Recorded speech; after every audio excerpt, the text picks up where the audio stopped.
If you're like most Americans, living paycheck to paycheck seems to be the norm for a majority of us. Even when you look at some of the higher income earners, we're talking about the $100,000 plus, they are still living paycheck to paycheck. Now, there is a few things that really can contribute to this, and this is what we're going to be looking at in today's video. Now, overall, according to Lending Club, 62% of Americans, that is right, guys, it is alarming. 62% Americans are living paycheck to paycheck as of October of 2023. So we know that is kind of crazy. And of that, more than half of Americans that earn over that $100,000 mark are still living paycheck to paycheck. So bigger picture, guys, what is going on? What is happening in the economy that we're seeing? For a lot of people, they really think it's a benchmark issue, which means keeping up with the Joneses. So you feel like you get a new position, you get a promotion, you finish school, you deserve a reward. You should get something out of that. That can include getting a bigger house, buying a more expensive car. Really, the financial struggles do come with what you're accumulating through your personal possessions.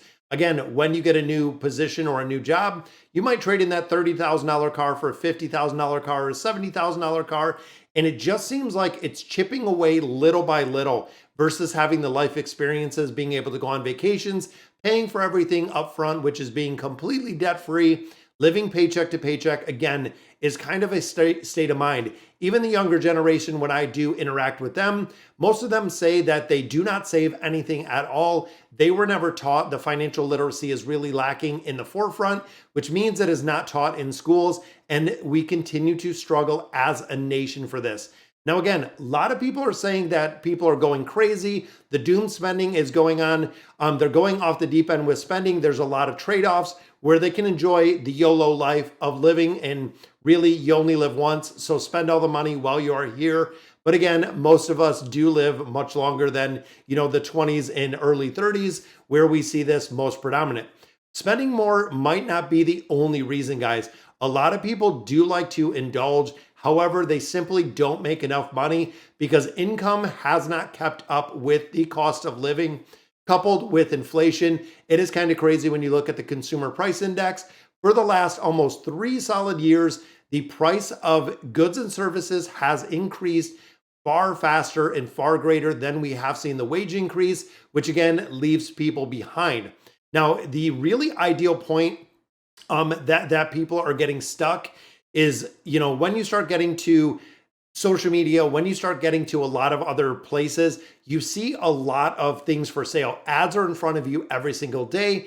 You see a lot of social media influencers, on YouTube, on TikTok, on Instagram, that are really living the good life. You don't know what is going on behind the curtain. You don't know, you see a lot of the best side or what people want to show you, but you actually don't see that they could be sitting in, $50, $70, $100,000 of debt or even more to live that lifestyle because you are not privy to that information. You don't know their financials. Now, I'm not saying there are people, that do not have it all put together, that are living debt-free, the Dave Ramsey style, but for a majority of people, like we said, 62%, they are still living paycheck to paycheck. Now, of this, guys, most people don't even have $1,000 in the bank, which is why baby step number one, if you follow Dave Ramsey, if you ever watch any of his teaching, the baby step number one is saving the first $1,000. Now, it's not about the money as it is about really getting over and getting into the saving mentality of being able to put some money aside to reach a common goal. In my opinion, it is a lot more of a psychological factor. I know it is not an emergency fund. It's not 3 to 6 months of savings. But again, if you're a person that literally lives paycheck to paycheck forever, and you've done this for months, some of us even years, getting that first $1,000 is such a big milestone, such a big celebration that if your tire goes out, if you have unexpected medical expenses, if you have unexpected dental expenses, you can cover that with the money you have in the bank. It's not going right to your bank or your credit union to borrow money. It's not going and doing these payday advances. Really, and I got to say it in every video, guys, budgeting what is coming in relationship to what is coming out. And then when you look at what is going out, what is needs, what is wants, breaking it down systematically and figuring out exactly within the needs and the wants category that you can cut to do the debt repayment. Now, I think a lot of people also kind of hype it up in what exactly is living paycheck to paycheck. So when it comes to paycheck, it is just making enough money for what is going out. And this is kind of the income that is coming in to the needs that are going out. When you think, oh, you live paycheck to paycheck, but I spend $50 a month at Starbucks, I spend, $300 a month going out to eat. You really have to take a hard, long look and take some accountability to the spending that you have within your life and making sure that you are not really exceeding that. Now, there's two big buckets that we really cover when it comes to lifestyle inflation. And that, again, is another part. We talked about keeping up with the Joneses. Lifestyle inflation is buying fancy cars and buying nice things, keeping them along that lines. If your neighbors get a new car, you're getting a new car. If they buy a bigger boat, you're purchasing a new boat. This is what is known as lifestyle inflation, meaning that you are trying to keep up with everybody else. The second bucket, where a majority of us do fall in, everything is that you're living paycheck to paycheck. This is going without. It is not the bucket of paycheck to paycheck, again, because of that lifestyle inflation, but it is the bucket where you are going without. What we mean by this is there are people that are getting a paycheck, then paying all of their bills, being in debt at the end of the month, living paycheck to paycheck. Could look at cutting your subscription services, cutting your cable, cutting back on unnecessary pretty much everything. And a lot of those fall into the goods and services category when we see individuals that are really struggling paycheck to paycheck.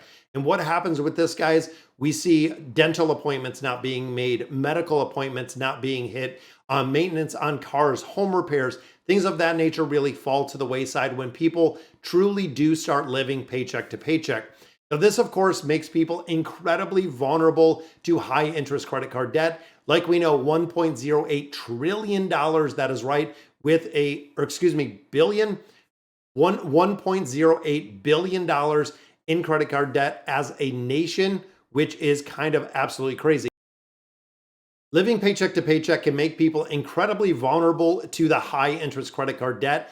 Credit cards are running about 25% interest, which is kind of crazy to think when we have 1.08 trillion, that is right, with a T, credit card debt. I mean, think of the debt that is running at a 25% interest rate on $1 trillion, guys.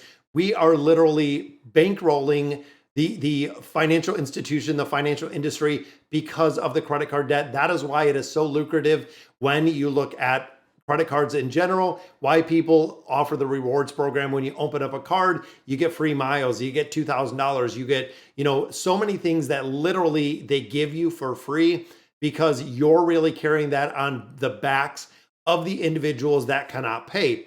So if you have 10 people that cannot pay and they're just paying that minimum payment, with the interest that is accumulated, it is paying for that other individual to get the rewards that are paying off their card every month. So that is the reason why a lot of people do not agree with the rewards cards, is you're carrying the debt or you're carrying the burden of another individual that cannot pay it by getting the rewards for the card themselves. Now, in addition, guys, having an emergency fund, we've talked about this before, 3 to 6 months of an emergency fund. Now, how do we determine 3 to 6 months?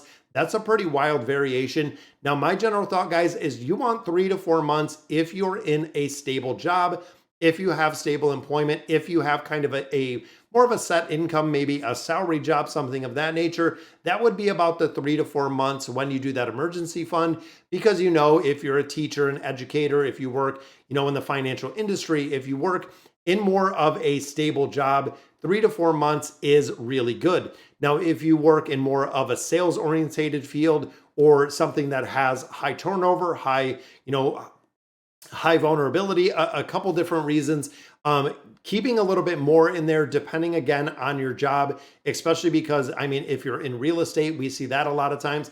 If a lot of sales orientated positions where you don't have a fixed set income, I would lean probably more to the 5 or 6 month for that emergency fund.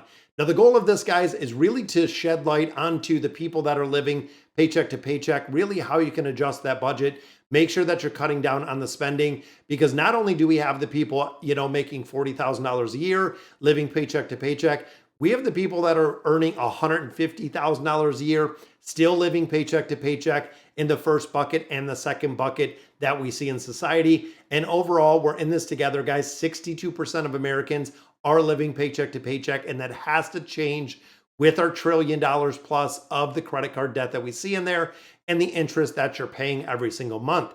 All right, guys, so that's going to do it for today's video. Let me know in the comments what you guys think about the paycheck to paycheck. And as always, thank you guys for watching.